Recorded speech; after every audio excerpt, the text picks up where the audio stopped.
here we are walking into the first full week of a new year. I know for me, it seems fitting that I'm showing up with no makeup on, and it just kind of feels like it's going to be a raw video. I just decided to turn the video on as I was sitting down to journal, and I'm choosing not to overthink it. That's kind of seems to be where I'm at these days. If you listen to my last podcast that I put out in the middle of December, I believe, the Susan Beth podcast, and I'll leave that link in the description if you'd like to listen to the whole thing. But I was talking about how I had just been feeling the pull and the invitation of winter and getting still and just lessening all of the noise and the distractions that we all have, and getting still to hear and get some clarity on the direction for the new year. Because I'm someone that lived life on autopilot for many years, and there were so many beautiful moments in those years. So I don't want to imply that all of life that we live on autopilot is not filled with lots of goodness. Absolutely experienced that. But within all of the good were many moments that were just lived out of a loop, an endless loop of just continuing in things that had been started and the way life and direction that life was going.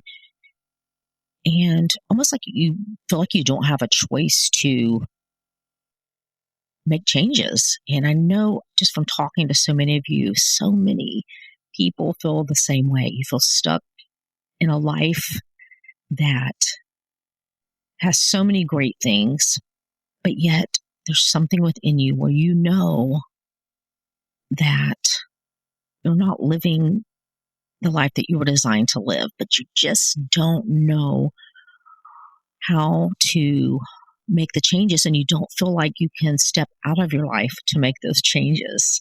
I get it. I get it. So because of never wanting to live life on autopilot, there are times where I will intentionally pull back and just move through life slower. And this is one of those times, which means my tree is still up, and a lot of the thoughtful gifts that my kids got me for Christmas are still sitting out, and I'm just enjoying moving through these days slowly and just taking it all in, eating homemade granola from one of my daughters that, when you're watching this, could be actually giving birth right now to our 6th grandchild, and taking walks with our dog Henrietta has become a priority.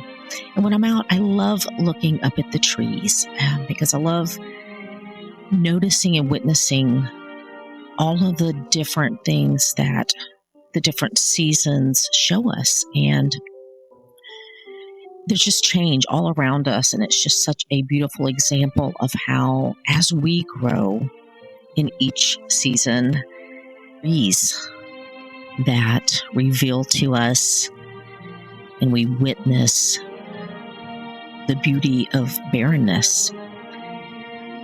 And that's just part of the life cycle, that in order for us to continue to grow, we've got to continue to move through all of the growth cycles. And that's what I noticed I was recognizing in myself as I was moving through the fall.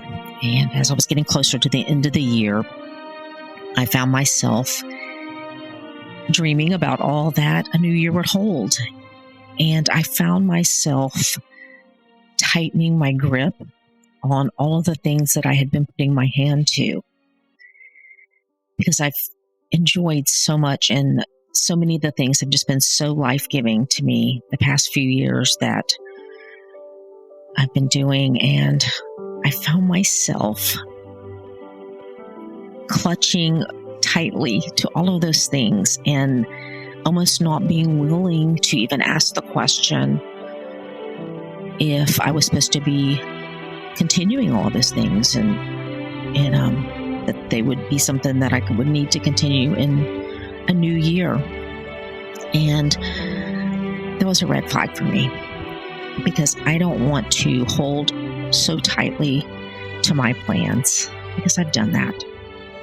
And I know that even if it makes me fearful, because it's something that I love and desire and is bringing me happiness, I know that in the surrender of my plans for all that God has for me, on the other side of that is more than I can even ask or think. I found that to be true. And I want to walk into this new year with open hands and an open heart to receive all that God has for me. And that's my prayer for you as well, that you would have an open heart to trust that your Creator, the one that designed and formed you when you were in your mother's womb,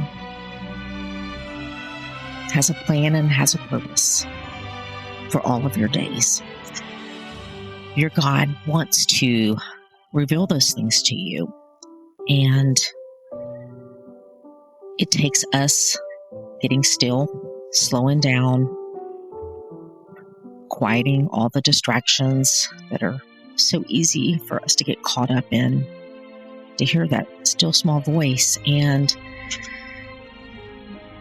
I said that I felt this invitation to getting still and entering the winter season and entering into solitude. And I've been surprised that it's been so much harder than I thought it was going to be, because my mind wants to keep racing and making the plans for me, and I'm having to intentionally take thoughts captive, continue to create space, set the phone down, resist the urge to scroll, and get comfortable with the discomfort.